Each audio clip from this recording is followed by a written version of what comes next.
مسلمانوں کی نا ایک تعداد لڑتے لڑتے لڑتے لڑتے دور چلے گئی. تاتاریوں نے قید کر لیا. 4 مسلمان تھے, تبلیغ کرنے گئے, جنگ کرنے گئے, جہاد کرتے کرتے کافروں سے لڑتے لڑتے تاتاری قوم میں چلے گئے. وہ قید کر لیے گئے تو سزائے موت کا حکم ہوا. 4 بزرگ تھے, سزائے موت کا حکم ہوا. تو تاتاری بادشاہ جو تھا وہ بڑا خلاف تھا, بڑا سخت مخالف تھا مسلمانوں کے. اس نے کہا کہ ان کو جب پھانسی دینا نا مسلمانوں کو تو میرے سامنے دینا. اب 4 عالم ہے, 4 صوفی ہے, سفید داڑیاں, سر پہ امامے. پھانسی کا وقت آیا تو جو پھانسی گھاٹ ہے وہ ایک ہے, چاروں کو کٹھے پھانسی نہیں ہو سکتی. ایک کو کہا کہ ایک ایک کر کے ان کو پھانسی دو. جب پھانسی کا وقت آیا نا تو جو سب سے پیچھے صوفی تھے وہ دوڑ کے آگے آئے, کہنے لگے بادشاہ پہلی باری میری لگا.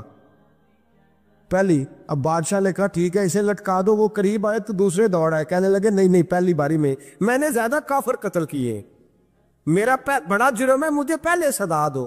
ان کو پھانسی دینے لگے تو تیسرے آ گئے, کہنے لگے نہیں یہ تو میرا قتل کرتا تھا, رستے میں بتایا کرتا, ڈھونڈ کے میں بتلاتا تھا کہ یہاں زیادہ تعداد ہے, مجھے پہلے پھانسی دو. تیسرے کے ساتھ بات ہو رہی تھی تو چوتھا دوڑا آیا, کہنے لگا یہ رستے بتاتا تھا, یہ تبلیغ کرتا تھا, یہ سارا کچھ کرتا تھا, لیکن کہا یہ کہتے تھے چلو واپس چلتے ہیں, میں جانے نہیں دیتا تھا. میں کہتا تھا اور کافر مارنے اور علاقے فتح کرنے, میرا جرم بڑا ہے, مجھے پہلے پھانسی دو. بادشاہ کہنے لگا مجھے 35 سال ہو گئے حکومت کرتے, بڑی دنیا کو پھانسی دی ہے, لوگ تو ایک دوسرے کو دھکے لیتے ہیں کہ پہلے تو جا پہلے تو جا, اور تم کیسی قوم ہو کہ ایک دوسرے پہ قربان ہو رہے ہو. کہنے لگا تم ایک باپ کی اولاد ہو, جاگ رہے ہیں آپ لوگ. تاتاری بادشاہ, کافر بادشاہ, اسلام کی مخالفت کرنے میں ایک باپ کی اولاد ہو کا نہیں, ایک قبیلے کے رہنے والے ہو کا نہیں, ایک ملک کے رہنے والے ہو نہیں. اس نے کہا رشتہ کیا ہے, تمہارا رشتہ کیا ہے؟ تو بول کے کہنے لگے خدا ایک ہے, نبی ایک ہے. خدا ایک ہے اور نبی منفعت ایک ہے, اس قوم کی نقصان بھی ایک ہی, سب کا نبی اللہ بھی, قرآن بھی ایک. کیا ہی اچھا تھا ہوتے اگر مسلمان بھی ایک, یوں تو سید بھی ہو, مرزا بھی ہو, افغان بھی ہو, تم سبھی کچھ ہو, بتاؤ کہ مسلمان بھی ہو. فرمایا ہمارا اللہ ایک ہے, نبی ایک ہے. تو کہا پھر ایک دوسرے پہ جان کیوں دیتے ہو؟ فرمایا ہمارے نبی نے ہمیں بھائی بھائی بنا دیا ہے, بھائی کا دل نہیں کرتا اس کی آنکھوں کے سامنے بھائی چلا جائے, ہمارا دل نہیں کرتا پہلے مجھے دے پہلے مجھے دے. بادشاہ کہنے لگا تمہارا جذبہ مجھے متاثر کر گیا, جاؤ میں تم چاروں کو آزاد کرتا ہوں, تمہیں آزاد کرتا ہوں. میرے دوستو یہ رنگ تھا, دیکھیں نا, یہ اس ترتیب نظام دیکھا نا, اس فلک میں پہلی بار دیکھا, اس زمین نے پہلی بار. اور میرے حضرت صاحب فرمایا کرتے تھے زمین تڑپ کے روئی, اس نے پہلی دفعہ دیکھا. حضرت ابو عبیدہ بن جراح نے میدان بدر کے اندر جب جنگ کا تبل بجا, حالات بگڑے, جناب ابو عبیدہ بن جراح کہتے ہیں تاریخ نے ایک عجیب موڑ پہ مجھے لا کے کھڑا کیا. آپ فرماتے ہیں میرے لیے اللہ نے جو آزمائش رکھی وہ سب سے بڑی رکھی. فرمانے لگے جب میں میدان میں نکلا تو کافروں نے میرے سامنے جس کو لا کے کھڑا کیا وہ میرا سگا باپ تھا. اب فرماتے ہیں اب مشکل بن گئی, عشق تیاگ دومی ایک برابر, تے عشق دا سیک ودھیرا, اگ تے ساڑے ککھ تے کانے, تے عشق ساڑے تن میرا, تے اگ دا دارو می تے پانی, کوئی دسے ہے عشق دا دارو کیڑا, بلے شاہ تے کچھ بھی نہیں بچدا جتے عشق ہوران دا ڈیرا. فرمانے لگے اب میرے لیے سامنے باپ, ادھر بیٹا. اب فرماتے ہیں 2 رستے تھے, باپ بچاؤں یا رسول اللہ کا دین بچاؤں. 1 منٹ تھا فیصلہ کرنے کے لیے کہ ابا بچے گا یا دین بچے گا, کفر بچے گا یا اسلام بچے گا. فرماتے ہیں میں نے منٹ پورا نہیں سوچا, میں نے تلوار اٹھائی, باپ کی گردن کاٹ کے گرائی اور رسول اللہ کا دین بچا لیا.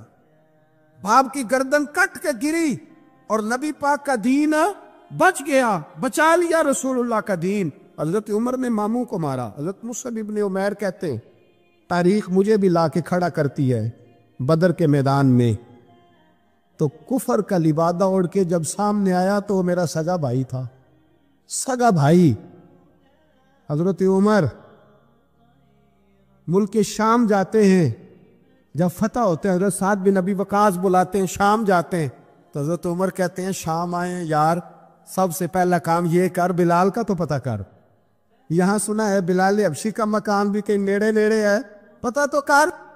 حضرت بلال حبشی حضرت سیدنا سعد کہنے لگے حضور بلا نہ لے، فرمایا نہیں، وہ مصطفیٰ کا غلام ہے تو میرا تو امام ہے، میں گھر ملنے جاؤں کا گھر رحماؤ بینہم، کالے رنگ کے حبشی غلام سیدنا بلال حبشی کو ملنے گھر گئے، اور جناب عمر جا کے بیٹھک میں انتظار کرنے لگے، گویا ڈرائنگ روم میں بیٹھے انتظار ہونے لگا۔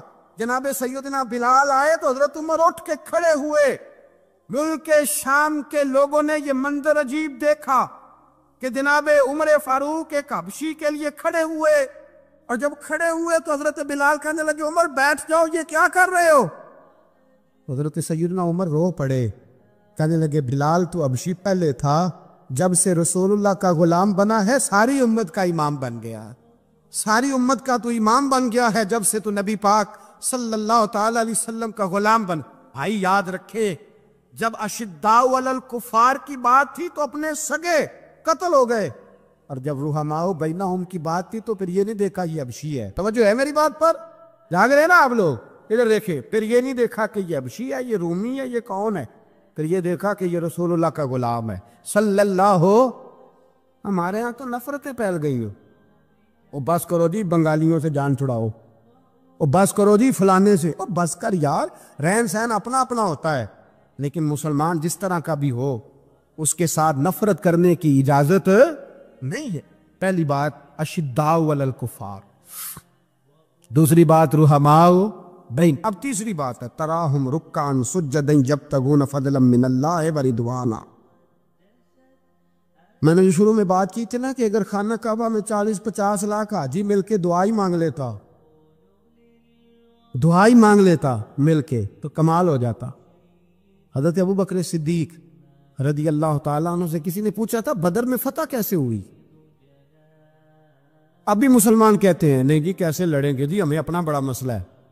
یہ کمزور لوگوں کی باتیں، کمزور جو خدا والے ہوتے ہیں ان کی یہ سوچ نہیں ہوتی۔ یہ آرزوئے کرم اور میں آپ سے کروں، یہ بھیک اس کو جی دیے جس کا خدا نہ ہو۔ یہ کمزور لوگ ہیں جو کہتے ہیں نہیں کیسے ہوگا، کس طرح ہوگا، جن کو پتا ہو کہ ہماری غیبی طاقت ہے، ہماری۔ حضرت ابو بکر صدیق رضی اللہ تعالیٰ پوچھا جناب بدر میں کیسے جیت گئے؟ تلواریں زیادہ تھی، نیزے زیادہ تھے، یا آپ کو جاسوسی زیادہ تھی، پتہ زیادہ تھا کہ یوں قابو آئیں گے کافر؟ ابو بکر صدیق فرمانے لگے نہ نیزوں سے جیتے نہ تلواروں سے جیتے، ہم جو بدر میں جیتے ہیں تو مصطفیٰ کی نمازوں سے جیتے، ہمیں جو بدر میں کامیابی ملی تو رسول اللہ کی دعاؤں کی برکت سے ملی۔ فرمانے لگے کافر ساری رات شرابیں پیتے رہے، ساری رات وہ ناچ گانے میں مصروف رہے، اور میں حضور کے خیمے میں موجود تھا، نبی پاک ساری رات نماز پڑھتے رہے، ساری رات حضور نماز پڑھتے رہے، ساری رات اللہ سے دعا کرتے رہے۔ فرمایا صبح جو کامیابی ملی تو یہ مصطفیٰ کی نمازوں کی برکت سے ملی۔ ایک بزرگ کی میں بات سن رہا تھا، وہ کہہ رہے تھے اب نمازیں عبادتیں ریاضتیں بعد میں کرنا، پہلے جہاد کرو۔ کہہ رہے تھے اب نکل کر خانقاہوں سے ادا کر رسم شبیری، عبادتیں ریاضتیں تلاوتیں درود بعد میں ہوگا، پہلے جہاد۔ تو میں نے کہا صاحب عبادتیں تلاوتیں درود ہو کہاں رہا ہے، پہلے وہ جگہ تو بتائیں۔ خانقاہوں پہ تو عرس ہو رہا ہے، سال کے بعد ڈھول لگ رہا ہے۔ وہ جو زمانہ تھا نا کہ خانقاہ شریف پہ شام تک قرآن مجید ختم ہوگا، فجر کے بعد 50,000 درود پڑھا جائے گا، وہاں لوگ آئے ہیں تو وہاں ذکر کرتے کرتے لوگ اس قدر مست ہوئے کہ انہیں ہوش ہی نہیں کہاں کہ کہاں گئے، وہ تو دور ختم ہو گیا۔ اب کہاں ہے خانقاہ میں؟ اب تو نظر نیاز رہ گئی، ختم شریف رہ گیا، عرس پاک رہ گیا، باقی تو معاملہ ختم ہے۔ وہ کہاں گیا معاملہ سارا؟ بھائی دعائیں التجائیں۔ شہاب الدین غوری سے پوچھا جناب فتح کیسے ہوئی؟ کہنے لگے خواجہ معین الدین اجمیری کی دعاؤں کی برکت سے۔ فرماتے ہیں بابا دعا مانگتا تھا، ہم جہاد کرتے تھے، اللہ کامیابی دے دیتا۔ بھائی وہ عبادت، وہ ریاضت، وہ مسلمان جو رات کو اپنے رب کو منا لیا کرتا تھا، وہ اپنی عبادت کے زور پر اللہ تبارک و تعالیٰ کی بارگاہ میں آہو زاری۔ حضور نے فرمایا الدعاء صلاح المومن، دعا مومن کا ہتھیار ہے۔ دعا مومن کا، بول کے بتانا ہے، دعا مومن کا۔ فرمایا مومن یہ ہتھیار چلا سکتا ہے، یہ ہتھیار کافر کے پاس موجود حضرت زید بن حارثہ رضی اللہ تعالیٰ عنہ کو نہ پکڑ کے کچھ کافر ان کو پکڑ کے لے گئے تو ایک درخت کے ساتھ باندھ لیا، کہنے لگے تمہیں قتل کریں گے، حضور کے صحابی ہیں رضی اللہ تعالیٰ۔ جب کافر آپ کو قتل کرنے لگا نا تو انہوں نے درخت کے ساتھ اچھی طریقے سے ٹانگیں باندھ لی، ہاتھ باندھ لیے، گردن باندھ لی، کہنے لگا بلا اپنے رب کو۔ تو حضرت زید رضی اللہ تعالیٰ عنہ فرمانے لگے میں تو شہید ہونے کو تیار تھا، لیکن تو نے آزمانے کا پروگرام بنایا تو ٹھیک ہے، میں پھر بلانے لگا ہوں اپنے رب کی مدد کو، اے اللہ مدد فرما۔ اس نے اتنی دیر میں تلوار نیام سے نکال لی، اے اللہ مدد فرما۔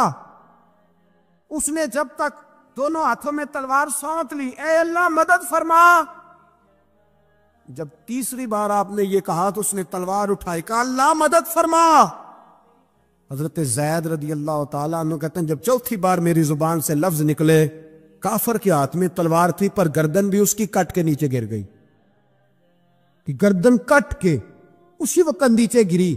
مجھے کسی نے کھولا، نہ مارنے والا نظر آیا، نہ گردن کاٹنے والا نظر آیا، نہ مجھے کھولنے والا۔ تو میں نے کہا آنے والے تو بتا تو سوئی تو کون ہے؟ تو کہنے لگے میں جبریل امین ہوں، میں جبریل امین ہوں، میں جبریل، مجھے دشمنوں نہ چھیڑو، میرا ہے کوئی جہاں میں، مجھے دشمنوں نہ چھیڑو، میرا ہے کوئی جہاں میں ابھی پکار لوں گا، نہیں دور ہے مدینہ۔ کہا جب تو نے، حضرت جبریل کہنے لگے جب تو نے پہلی دفعہ کہا نا اللہ مدد فرما تو میں سدرۃ المنتہا پہ تھا، مجھے حکم ہوا جبریل دیر نہ کرنا۔ فرماتے ہیں جب دوسری دفعہ تو نے کہا نا اللہ مدد فرما تو میں 7ویں آسمان پہ تھا، اور جب تیسری دفعہ کہا مدد فرما تو میں پہلے آسمان پہ تھا، اور فرمایا جب تو نے کہا چوتھی دفعہ اللہ مدد فرما تو میں تیرے سرانے کھڑا تھا، میں تیرے سرانے۔ تو بھائی اب تو اجتماعی دعا بھی نہیں رہی ہماری، اب تو یہ والا سوتا بھی، لیکن اکبر الآبادی نے کہا تھا مصیبت میں بھی اب یاد خدا ہم کو نہیں آتی، دعا منہ سے نہ نکلی جیبوں سے عرضیاں نکلی۔ اب بھی ہم کہتے ہیں کریں گے بات، سفیر کو بلائیں گے، ہم نے کہا ہے اس کو تو مان جائے گا وہ آپ کی بات؟ وہ بچے کاٹ رہا ہے تو اس کو گھر بلا رہا ہے۔ ابھی تک ایک اتنا سا سٹینڈ کہ ان کا جو دفتر ہے سفارت خانہ وہ بند کر دیا جائے، اتنی بھی توفیق نہیں ہوئی۔ کہتے ہیں ٹھیک ہے شور شروع ہو رہا ہے بس چپ کر دیں گے سارے۔ خدا را خواب غفلت سے اٹھو، بیداری حاصل کرو، اور کچھ نہیں ہو سکتا تو کھل کے دعا تو مانگو ان کے لیے دعا تو مانگو۔ اللہ بڑا کریم ہے، وہ جب مدد کرنے پہ آتا ہے تو پھر بڑے بڑے کافروں کے مقابلے میں اپنے بندوں کی مدد فرماتا ہے۔ اور میں یہ پیغام دینا چاہتا ہوں عالم کفر کو بھی، یاد رکھے رب کریم جب مدد کرنے پہ آئے تو اکیلے حضرت ابراہیم اور ایک طرف پوری ملت ہو تو اللہ اپنے خلیل کو بچا لیا کرتا ہے۔ رب کریم کی رحمت کاملہ جب فیصلہ کر لیتی ہے تو پھر نمرود جیسے سپر پاور طاقت کو رب کریم مچھر سے مروا دیا کرتا ہے۔ اللہ تبارک و تعالی، یہ تو مسلمان کا دعا والا سوتا ہی وہ نکل کر خانقاہوں سے ادا کر رسم شبیری، یہ تو تب ہوگا جب خانقاہ کے اندر کوئی ذکر فکر عبادت ہو رہی ہو، اور جب وہاں حال ہی کوئی نہیں، وہاں تو رقص و سرور ہے، وہاں تو بات جھوٹی تعریفیں ہیں، ہر آدمی نے ایک بندہ ساتھ رکھا ہوا ہے تعریفیں کرنے کرانے والا، وہ تو معاملہ ہی اور ہو گیا ہے۔ حضرت سیدنا مولا علی شیر خدا کرم اللہ تعالیٰ وجہہ الکریم ساری زندگی کہتے رہے اللہ علی نے میدان میں عمر گزاری ہے، اسے شہادت کی موت عطا فرما۔ او بھائی یہ تو شہادتیں مانگنے والے۔ حضرت امام حسین میدان کربلا میں کھڑے تھے، شمر کہنے لگا حسین تیری چاروں جانب موت ہے، تو آپ فرمانے لگے تجھے ابھی ہمارا پتہ ہی نہیں، موت سے تو ہمارا پیار چلتا ہے، اور فرمایا یہ شہادت تو ہمارا پیچھا کرتی ہے، پہنچ جاتی ہے جہاں ہم ہوتے ہیں، موت سے ڈر آ رہا ہے۔ مسلمان کا مرنے کو دل نہیں کرتا، ورنہ وہ اتنی بڑی کوٹھی میں کون رہے گا؟ مرنے کو دل اس لیے نہیں کرتا کہ وہ جو 6 کروڑ 10 کروڑ ڈالر لوٹ کے رکھے ہیں، مر گئے تو کھائے گا کون؟ وہ فقیر فاقہ مست تھے، ان کا گھر ہی کوئی نہیں تھا، ان کے بینک بیلنس ہی کوئی نہیں تھے، وہ کہتے تھے گھر ہمارا ہے وہ جو ہمارے رب نے تیار کیا ہوا ہے، ہمارا بینک بیلنس ہے وہ جو ہمیں جنت میں جا کے ملے گا۔ ان کا تو یہ کھاتا ہی کوئی نہیں تھا، اس لیے وہ شہادت کی۔ حضرت عمر بن جموح رضی اللہ تعالیٰ عنہ میدان احد میں 4 بیٹے لے کے آئے۔ کتنے بیٹے؟ بول کے بتائے۔ 4 بیٹے لے کے عمر بن جموح آئے، اور خود ایک ٹانگ سے لنگڑے سے آبی ہیں، ٹانگ چھوٹی ہے، حضور کے سامنے کھڑے ہوئے، کہا محبوبہ میرے 4 ہی تھے، میں 4 لے آیا ہوں، قبول کر لے۔ تو حضور نے فرمایا تو کیوں تلوار اوڑے آیا ہے، یہ تو نے کیوں گلے میں اسلحہ ڈالا ہوا ہے؟ کہا یا رسول اللہ میں نے بھی تو جانا ہے نا۔ تو حضور نے فرمایا 4 بیٹے جو ہیں۔ تو حضرت عمر بن جموح نے بات کی، صحابہ کہتے ہیں ہم لبوں سے مسکرا رہے تھے، آنکھوں سے رو رہے تھے، کیا عجیب انداز ہے۔ حضور نے فرمایا عمر 4 بیٹے جو آ گئے تو رہنے دے۔ تو حضرت عمر رو پڑے، کہنے لگے محبوبہ کیا لنگڑے جنت میں نہیں جائیں گے؟ کیا حضور میں لنگڑا ہوں تو میرے لیے جنت کوئی نہیں؟ میرے حبیب پاک سید عالم صلی اللہ علیہ وسلم نے فرمایا عمر تو ضرور جنت میں جائے گا۔ کہا محبوبہ پھر بچے بعد میں جائیں گے، میں پہلے میدان میں جاؤں گا۔ مسلمان کی سوچ کے خلاف ہے یہ بات، یہ قرآن کی فکر کے خلاف ہے کہ اپنی فکر کرو۔ برما کے لیے، کشمیر کے لیے، فلسطین کے لیے بات نہ کرو، اپنی فکر کرو۔ یہ قرآن کی سوچ کے خلاف ہے، یہ قرآن کے پیغام کے خلاف ہے۔ اس لیے کہ اگر صرف اپنی بات ہوتی تو آمنو اور عاملوا الصالحات پہ بات ختم ہو گئی ہوتی، پھر بات آگے نہ چلتی۔ جب کہا گیا وتواصوا بالحق، حق بات کی تلقین کرنی ہے۔ اگر بات صرف اپنی ذات کی ہوتی تو ٹھیک ہو گیا تھا، نماز پڑھی، روزہ رکھا، حج کیا، ختم ہو گئی۔ لیکن میرے نبی پاک صلی اللہ تعالی علیہ وسلم نے ارشاد فرمایا ایک بستی میں 2 3 4 نیک لوگ رہتے تھے۔ میرے پیارے کریم رسول فرماتے ہیں 3 4 بڑے پرہیزگار، متقی، صاف ستھرے صوفی صاحب، درویش صاحب، علامہ صاحب، بڑے جو کہتے تھے بالکل جی میں کوئی بات نہیں کرتا، کسی بادشاہ کو نہیں چھیڑتا، میں تو بس لوگوں کو اللہ اللہ بتاتا ہوں، میرا کوئی تعلق نہیں، کوئی مرے کوئی جیے۔ بڑے نیک، صاف ستھرے، پرہیزگار۔ باقی ساری بستی گناہ کرتی تھی۔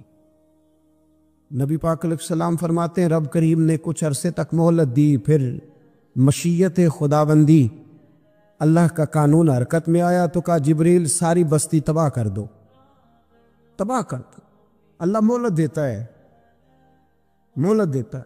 ہم لوگ سمجھتے ہیں نہیں نہیں ہماری سیاسی چالیں صحیح چل رہی ہیں، اللہ مہلت دیتا ہے۔ رب کریم نے فرمایا جبریل انہیں تباہ کر دو۔ تو حضرت جبریل امین علیہ السلام نے عرض کی مولا وہاں تو تیرے 3 4 بڑے نیک بندے بھی رہتے ہیں، بڑے پرہیزگار، سچ بولنے والے، دیانتداری والے، حاجی صاحب، نمازی صاحب، صوفی صاحب، پیر صاحب، بڑے خوبصورت، ان کا کیا کریں؟ تو میرے محبوب پاک علیہ السلام فرماتے ہیں رب کریم نے فرمایا سب سے پہلے انہیں تباہ کرنا، سب سے پہلے انہیں سب سے پہلے، اور الٹ دو بستی، پہلے ان کا نمبر لگاؤ۔ یا اللہ ان کی کیا غلطی ہے؟ تو غلطی سن لیں، غلطی یہ ہے کہ انہوں نے 2 صفتیں پیدا کی ہیں، اگلی 2 پیدا کیوں نہیں کی؟ الا الذین آمنوا وعملوا الصالحات پہ روک کیوں گئے؟ آگے کیوں نہیں بڑھے؟ اللہ کریم نے فرمایا جبریل دیکھو نا، میری نافرمانی ہوتی رہی اور ان کے چہرے پر کبھی شکن تک نہیں آیا، لوگ میرا قانون توڑتے رہے، انہیں کبھی برا ہی نہیں لگا، گناہ دیکھ کر کبھی خیال ہی نہیں آیا بدلنے کا۔ میرے بھائی امت مسلمہ اپنے لیے تو آئی نہیں دنیا میں، نبی پاک کی اس لیے تھوڑے آئے تھے کہ پیسے کمائیں، دنیا داری کریں، جھوٹ سچ ماریں اور رخصت ہو جائیں، بچے پیدا کریں۔ یہ کام تو ہندو، سکھ، بدھ مت سارے کر رہے ہیں، تو فقط اس کام کے لیے تھوڑی آیا ہے۔ کنتم خیر امت اخرجت للناس، اللہ فرماتے ہیں میرے محبوب کے غلاموں تم بہترین امت ہو، میں نے تمہیں امتوں کے بھلے کے لیے پیدا فرمایا ہے، تمہیں لوگوں کی امامت کے لیے دنیا میں بھیجا ہے۔ اے نوجوان مسلم کبھی یہ تدبر بھی کیا تو نے؟ وہ کون سا گردو ہے جس کا ہے تو ایک ٹوٹا ہوا تارا؟ تو نے کبھی سوچا ہے تو کیا ہے؟ پتہ ہے تجھے؟ روزی کماؤ، روٹی کماؤ، اور اب تو بہت سارے لوگ جھوٹ کی دنیا میں زندہ ہیں، جھوٹ بولتے ہیں اپنے آپ کے ساتھ بھی، دائیں بائیں فراڈ کر رہے ہیں اپنی ذات کے ساتھ، خول بنا لیا اس میں بند ہو گئے، باہر ہی نہیں نکلی۔ اپنے ملک کی سوچو، اپنی بات کرو۔ علامہ اقبال نے پتہ کیا کہا تھا؟ اقبال نے، یہ سنو جو لوگ کہتے ہیں پہلے پاکستان، برما کے مسلمان بعد میں کشمیر کے مسلمان، پہلے سنو اقبال کیا کہتے ہیں۔ اقبال کہنے لگے ان تازہ خداؤں میں بڑا سب سے وطن ہے، ان تازہ خداؤں میں بڑا کون؟ وطن کی محبت ایمان کا حصہ ہے، اس میں شک نہیں، لیکن اگر اسلام سے پہلے وطن آ گیا تو اقبال کہتے ہیں ان تازہ خداؤں میں بڑا سب سے وطن ہے، اور جو پیرہن اس کا ہے وہ مذہب کا کفن ہے۔ فرماتے ہیں جو وطن اوڑھ لیتا ہے اس نے اپنے مذہب کو دفن کر دیا۔ سب سے پہلے پاکستان نہیں، سب سے پہلے رسول اللہ کا دین ہے، سب سے پہلے قرآن ہے، سب سے پہلے نبی پاک کا فرمان ہے، سب سے پہلے امت مسلمہ ہے۔ ان تازہ خداؤں میں بڑا سب سے وطن ہے، جو پیرہن اس کا ہے وہ مذہب کا کفن ہے۔ اور اقبال کہنے لگے قوم مذہب سے ہے، مذہب جو نہیں تم بھی نہیں۔ قوم مذہب سے ہے، مذہب جو نہیں، کوئی نہیں سمجھ آ رہی آپ کو میری بات؟ قوم کس سے ہے؟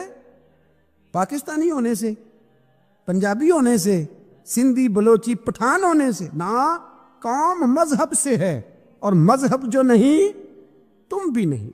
یہ کیسے ہو سکتا ہے کہ مذہب نہ ہو اور بندہ زندہ رہے؟ یہ کیسے ہو سکتا ہے بھائی؟ کافر نے اصل میں جاگ ہی نہیں رہا، میں جاگتا ہی نہیں، میں جیب کی سوچتا ہوں، مسجد کی سوچتا ہوں، خانقاہ کی سوچتا ہوں، مدرسے کی سوچتا ہوں، دکان کی، سارا دن تو اس چکر میں لگا رہتا ہوں لوگوں کو ثابت کرنے میں کہ میں صحیح ہوں باقی غلط ہے۔ میں تو اپنی ذات کے خول سے اٹھ ہی نہیں رہا، اور مجھے یہ اندازہ ہی نہیں کہ لیبیا سارا کٹ گیا، مصر کے ٹکڑے ٹکڑے ہو گئے، مجھے پتہ ہی نہیں کہ شام، جس کے بارے میں میرے نبی پاک علیہ السلام نے فرمایا مکے اور مدینے کے بعد اللہ نے سب سے زیادہ برکتیں ملک شام میں رکھی ہے، اور حضور نے فرمایا جس نے ہجرت کرنی ہو وہ شام جائے۔ اتنا اعلیٰ ملک سارا کٹ گیا، 4,000 لوگ ایک ایک دن میں قتل ہو گئے، پر میرا گھر آباد ہے نا، کوئی حرج نہیں، وہ کٹتے ہیں تو وہ دور ہیں، کٹتے رہے۔ فلسطین میں ہمارے ہاں معراج کی محفلیں بڑی جم کے ہوتی ہیں، سارے لوگ پڑھتے ہیں سبحان الذی اسریٰ بعبدہ لیلا من المسجد الحرام الی المسجد الاقصی۔ انہیں پوچھو روز قرآن مجید میں مسجد اقصی کا نام لینے والوں، تم مسجد اقصی کہتے ہو تو تمہیں اللہ کتنی نیکیاں عطا کرتا ہے، بتاؤ تو صحیح مسجد اقصی کدھر ہے؟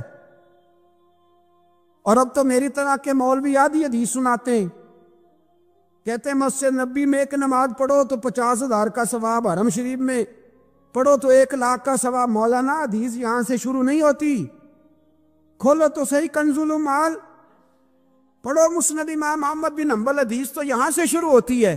میرے نبی پاک نے فرمایا مسجد اقصی میں جس نے ایک نماز پڑھی 25,000 کا ثواب، اور میری مسجد میں جس نے ایک نماز پڑھی 50,000 کا ثواب، اور اللہ کے گھر بیت اللہ جس نے پڑھی 1,00,000 کا ثواب۔ مسجد اقصی کا تو ذکر ہی چھوڑ گیا ہے، کیوں؟ وہ مسجد جس کی طرف منہ کر کے 15 سال میرے نبی پاک نے نماز ادا کی، کس نے؟ بولیے گا 15 سال تک، 2 ہجری میں 13 سال مکے میں، 2 سال مدینے میں، مسجد اقصی کی طرف جدھر منہ کر کے تیرے اور میرے رسول نماز پڑھتے رہے۔ آج وہ مسجد یہودی کے قبضے میں ہے، کئی جمعے تالا رہتا ہے، وہاں نماز نہیں پڑھنے دی جاتی۔ مجھے کیا لگے اس بات سے، میری مسجد میں تھوڑی لگا ہوا ہے۔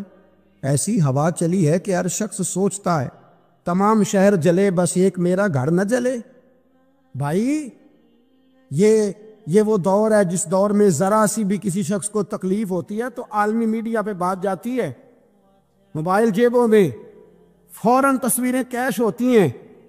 میں اور آپ، ہمارا اس قوم سے تعلق ہے جس قوم کے بچے کٹ گئے، ذبح ہو گئے، عورتوں کے پستان کاٹ کے برما کے بدھوں نے ان کے کباب بنا کے کھا لیے، چھوٹے چھوٹے بچوں کی لاشیں انہوں نے لٹکا ڈالی، اور یہاں میں حکومت کی کیا بات کروں، یہاں کسی سیاستدان کو مکھی کاٹ جائے تو ہمارے پھٹے آباد ہو جاتے ہیں بحث کرنے کے لیے۔ ہمارے اپنے لوگ، عام آدمی نہیں بات کرتا، عام آدمی نہیں نکلتا، عام شخص کو فکر ختم ہو گئی۔ وہاں میری بھائی سب سے بڑھ کر بہترین مسجد کے خطیب امام حسین تھے۔ مسجد نبی سے بڑی بھی کوئی مسجد ہوگی جس ممبر پر رسول پاک بیٹھ کے خطبہ دیا کرتے تھے، اور میرے مصطفیٰ کے آستانے سے بڑا بھی کوئی آستانہ ہوگا جس کی سجادگی امام حسین کے پاس تھی۔ کہتے ہیں ہمارا کیا تعلق، ہمیں کیا لگے، جو مرضی ہوتا پھرے۔ امام علی مقام آرام سے مسجد نبی میں بیٹھے تھے، زمانہ پوری دنیا سے جاتا تھا، ہاتھ چومتا تھا، قدموں میں بیٹھتا تھا. اتنے بڑی عظمت والی بھی کوئی شخصیت ہوگی جس کے رگوں میں رسول اللہ کا خون دوڑتا ہے, جسے حضور اپنی زبان مبارک اس طرح وہ چوسا کرتے تھے جیسے عرب کے لوگ پیاس کے عالم میں کھجور چوسا کرتے تھے. اتنا بڑا بھی کچھ شخص تھا, لیکن جب دین پہ کڑا وقت آیا تو حسین نے مسجد کی خطابت نہیں بچائی, آستانہ نہیں بچایا. امام علی مقام نے کہا کوفہ لٹتا ہے تو لٹتا رہے, دمشق میں فساد ہوتا ہے تو ہوتا رہے, وہ ملک شام کی بچیاں رو رہی ہیں تو روتی رہیں کہ ہم پہ یزید قابض ہو گیا, میری مسجد آباد ہے, کافی ہے. نا, امام حسین نکلے اور نکل کے کہنے لگے جنت البقیع والی جگہ پہ کھڑے ہو کے یا رسول اللہ میں جا رہا ہوں, میں جا رہا ہوں اور آپ کے لیے جا رہا ہوں, اس لیے کہ مجھے اس شام کو بچانا ہے جس شام میں رسول اللہ کا کلمہ پڑھنے والے لوگ بستے ہیں. مجھے کوفہ, دمشق, مصر کے لوگوں کو بچانا ہے. نانا تیرے کرم کے خزینے کی خیر ہو, میں جا رہا ہوں تیرے مدینے کی خیر ہو. نکل کھڑے ہوئے امام علی مقام, میدان میں نکلے. کس کے خلاف؟ کون تھا یزید؟ مسلمان تھا. اس وقت تک تو سب نے مسلمان لکھا ہے, جس نے کافر کہا شہادت امام حسین کے بعد کہا. جرم کیا تھا؟ میری گردن جھک جاتی ہے جب میں یہ بات کرتا ہوں, ایمانداری سے کہہ رہا ہوں, جوش خطابت نہیں, میری گردن جھکتی ہے جب میں یہ لفظ ادا کرتا ہوں. امام علی مقام اس شخص کے خلاف نکلے. سارے خطبے امام حسین کے پڑھ کے دیکھو. امام حسین نے فرمایا یزید شرابی ہے. شرابی مسلمانوں کا حکمران ہو سکتا؟ آپ نہ بولیں بے شک, پر بات تو سچی ہے نا. امام حسین نے فرمایا شرابی کو ووٹ دیا جا سکتا؟ فرمایا رنڈیوں کا ناچ دیکھتا ہے جو مجرے دیکھے, جو رنڈیوں کے ناچ دیکھے وہ مسلمانوں کا حکمران ہو سکتا؟ امام حسین میدان میں نکلے اور 18 سال کے علی اکبر سے لے کر 6 مہینے کا علی اصغر دے دیا, لیکن شرابی کو برداشت, بے حیا کو برداشت تو میں کیسے کرتے؟ دوستی قاتل سے بھی, مقتول سے یارانہ بھی, اپنی جیب سے فلیکس سے چھپوا کے ظالموں, جابروں, بدماشوں کو ووٹ دیتے ہو. امام حسین کو تیری دیگ کی ضرورت ہے جو تو 10 محرم پہ پکاتا ہے, چاولوں کی ضرورت ہے جو تو نے 9 محرم کو پکائے. ان کو اس بریانی کی عادت تھی جو تو نے پکائی ہے. میرے گھر میں فلاں MNA MPA صاحب آ گئے تھے, امام حسین کے گھر کے اندر یزید نے پیغام بھیجا. اس نے کہا جیسے کہو گے کر لوں گا, جتنے پیسے کہو گے دے دوں گا, جتنی مسجدیں کہو گے بنوا دوں گا, جتنے ادارے کہو گے تعمیر ہو جائے, مجھے نہ چھیڑو. آپ نے فرمایا نا, مسجد مدرسے اس وقت آباد رہتے ہیں جب حکمران صحیح ہوتے ہیں, اور جب حکومتیں غلط ہوتی ہیں تو پھر مساجد آباد. اور آج دین نبی دا وانگ یتیمہ رووے تے کرلاوے تے آکھے میں کتھوں لبا عمر بہادر, میں کتھوں لبا عمر بہادر جڑا مینوں سینے لاوے. امام راضی کہتے ہیں کہ سیدہ فاطمہ الزہرا رضی اللہ تعالی عنہ کے دونوں شہزادے حسنین کریمین بیمار ہو گئے تو سیدہ نے منت مانگی کہ بچوں کو شفا ہوگی تو 3 روزے رکھوں گی. شفا ہو گئی, روزے بھی رکھ لیے. اور جب مولا علی شیر خدا روزہ رکھنے کے لیے بیدار ہوئے, سیدہ فاطمہ الزہرا بیدار ہوئی تو امام حسن اور حسین بھی اٹھ گئے. 7-8 سال کی عمر, اماں جی ہم نے بھی رکھنا ہے. صبح کھجور اور دودھ سے روزہ رکھ لیا گیا. این افطاری کے وقت مولا علی کہتے ہیں فاقے چل رہے تھے, کہیں سے میں جون لایا تھوڑے سے. سیدہ فاطمہ الزہرا نے پیس کر روٹیاں پکائیں. وہ وقت جو بڑا مشکل ہوتا ہے افطار کا, کہتے ہیں اس وقت جب کھانے کے لیے بالکل ہاتھ آگے بڑھنے لگے اور امید تھی کہ ابھی سیدنا بلال اللہ اکبر کہیں گے تو روزہ کھلے گا, لیکن ابھی چند ہی منٹ رہتے تھے کہ دروازے پر ایک فقیر نے صدا دی. کہنے لگا سارے مدینے کے دروازے کھٹکھٹا آیا ہوں, قحط ہے, فاقہ ہے, اے رسول اللہ کے خاندان والو, میں یتیم ہوں. کسی نے بتایا ہے کہ اور کوئی دروازہ کھلے نہ کھلے, سیدہ کا دروازہ تیرے لیے ضرور کھلے گا. کیا یتیم کو روٹی ملے گی؟ تو حضرت مولا علی نے بچوں کی طرف دیکھا ہی تھا کہ امام حسن ساری روٹیاں جا کے دروازے پہ دے آئے. کھجور اور پانی سے افطار ہو گیا. صبح پھر کھجور اور دودھ سے روزہ رکھا.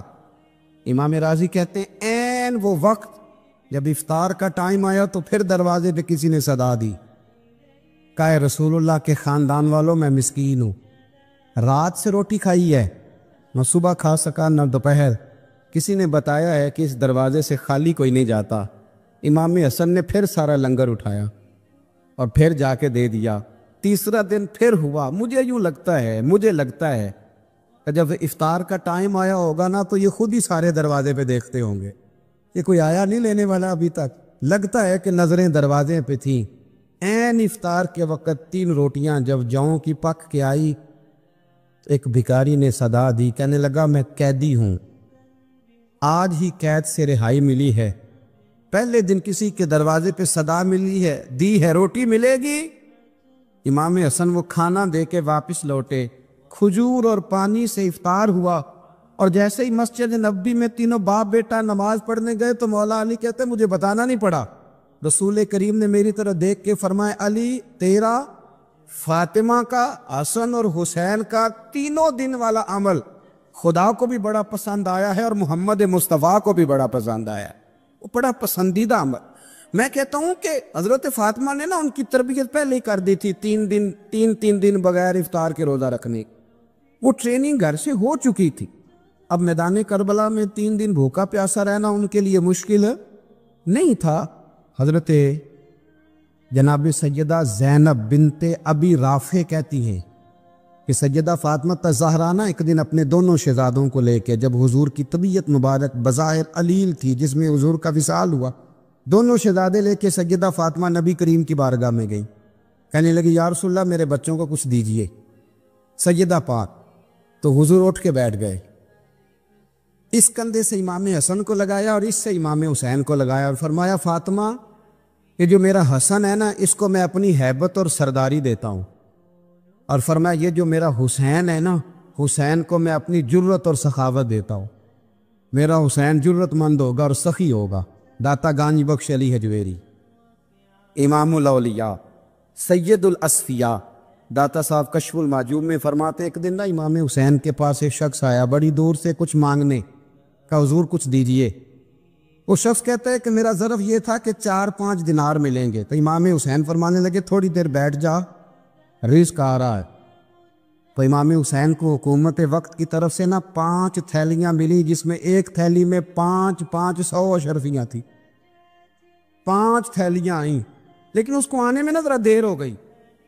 وہ 5 تھیلیاں جب آئی نا تو امام حسین اس کی طرف 5 تھیلیاں بڑھا کے نا، ذرا دیکھنا میری طرف غور سے، 5 تھیلیاں بڑھا کے نا تو فرمانے لگے میاں جتنا تجھے انتظار کرایا نا اتنی ہم تیری حاجت پوری نہیں کر سکے، تو یہ نہ محسوس کرنا کہ حسین کے دروازے پہ بیٹھا بھی رہا ہوں تو ملا کیا ہے، یہ نہ محسوس کرنا۔ وہ شخص کہتا ہے جب میں نے وہ تھیلیاں کھولی اور پھر میری نظر امام حسین پہ پڑی تو میرے اندر سے آواز آئی اگر حسین ابن علی اتنے سخی ہیں تو محمد عربی کتنے سخی ہو، اگر یہ معیار ان کا ہے، ان کا یہ معیار ہے، اور خود بھیک دیں خود ہی کہیں منگتے کا بھلا ہو، خود کہنے لگے جتنا انتظار کرایا ہے اتنی تیری مدد کر سکے۔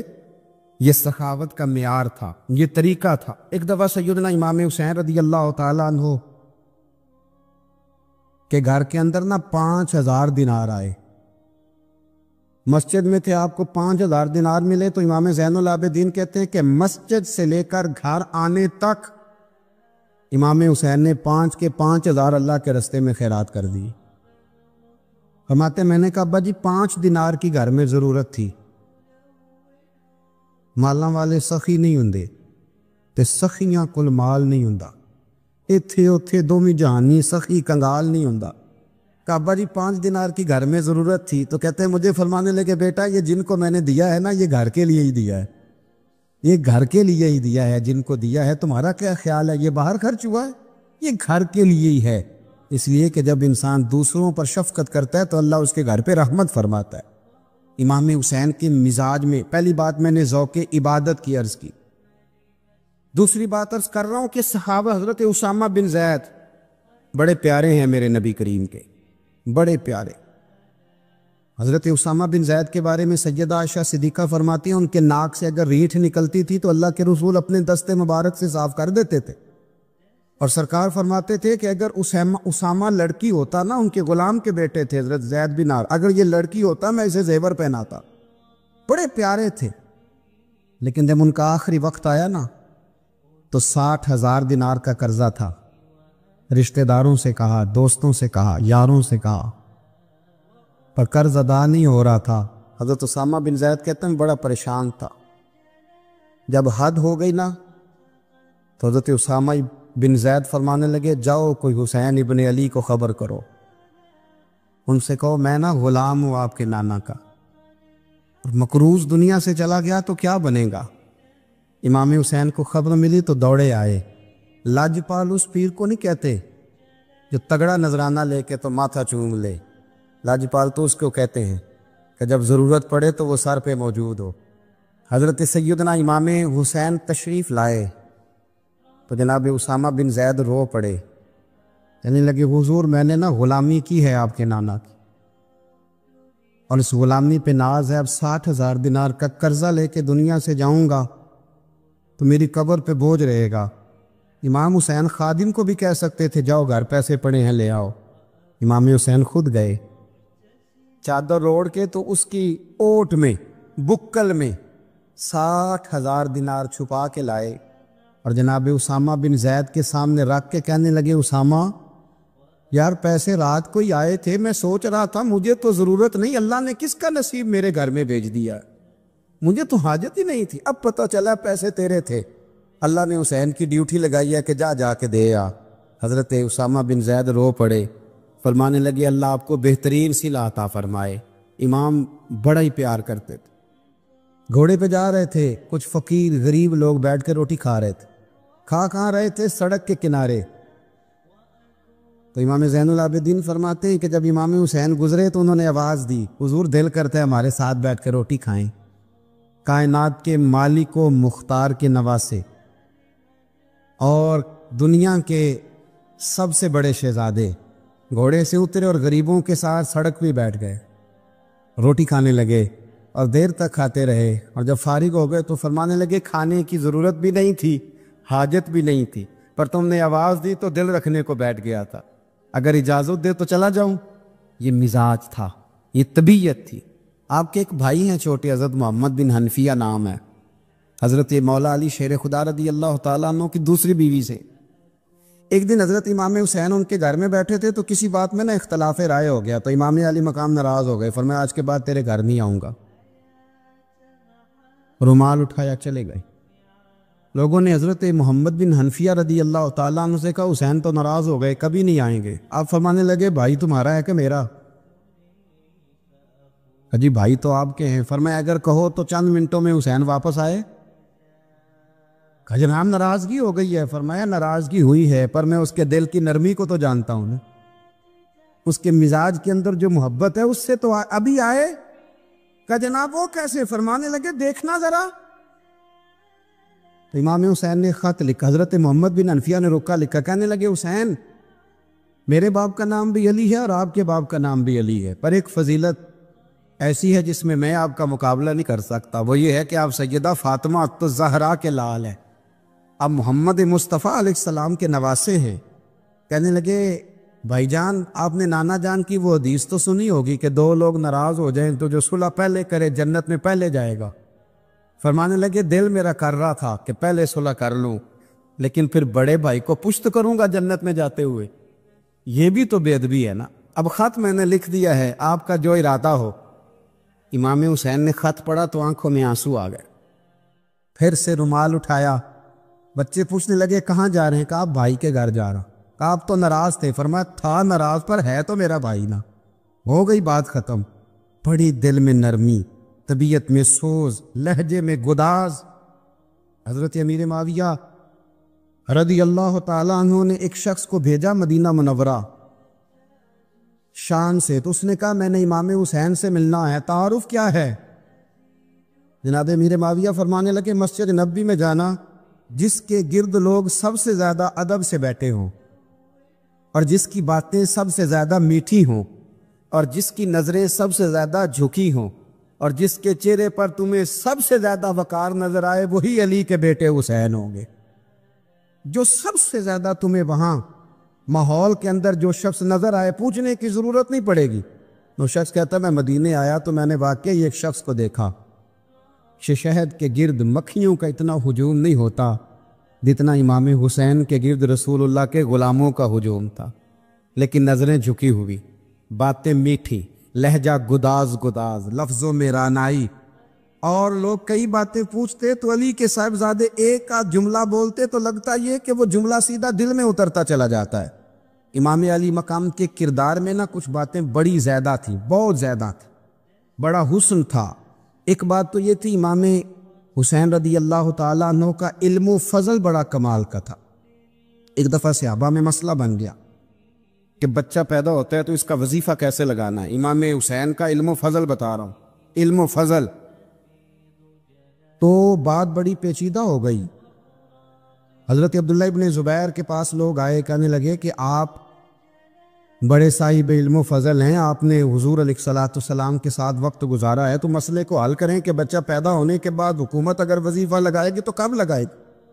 جب بحث طول پکڑ گئی، مسئلہ حل نہیں ہوتا تھا، تو حضرت عبداللہ ابن زبیر کہنے لگے ہم سے نہیں حل ہوگا. ایک بندہ ہے جس کے سینے میں رسول اللہ صلی اللہ تعالیٰ علیہ وسلم کے نور نبوت کا فیضان ہے، وہ یہ مسئلہ حل کریں گے. تو کہا وہ کون سے؟ آپ فرمانے لگے جب ہم سے مسائل حل نہیں ہوتے تو ہم ان کے علم سے فائدہ اٹھاتے ہیں. کہا کون ہے؟ کہا جناب امام حسین. تو لوگ حضرت امام حسین کے پاس گئے کہ حضرت یہ ایک مسئلہ الجھ گیا ہے کہ بچہ پیدا ہو تو وظیفہ کب لگانا ہے. فرمایا الجھنے والی بات ہی کوئی نہیں، پیدا ہونے کے بعد جب وہ پہلی دفعہ آواز نکالے تو اس کا وظیفہ لگا دو. اس کا مطلب یہ ہے کہ وہ دنیا میں آ گیا ہے، اس نے اپنے آنے کا اظہار کر دیا ہے، اعلان کر دیا ہے، اب اس کا وظیفہ لگا دو. تو اس پر پھر صحابہ کا اتفاق ہو گیا. امام حسین کے علم سے، فضل سے لوگ فیض اٹھاتے تھے. حضرت سیدنا امام حسین کی شہادت کے بعد حضرت عبداللہ ابن زبیر رضی اللہ تعالیٰ عنہ نے قاتلان حسین سے خطاب کیا اور فرمانے لگے اللہ کی قسم تم نے اس شخص کو شہید کیا ہے جو راتوں کو لمبے لمبے قیام کرتا تھا، اور تم نے اس شخص کو شہید کیا ہے جس سے میں دن میں جب بھی ملتا تھا تو وہ روزے سے ہوتا تھا. تم نے اس شخص کو شہید کیا جو قائم اللیل تھا، صائم الدہر تھا.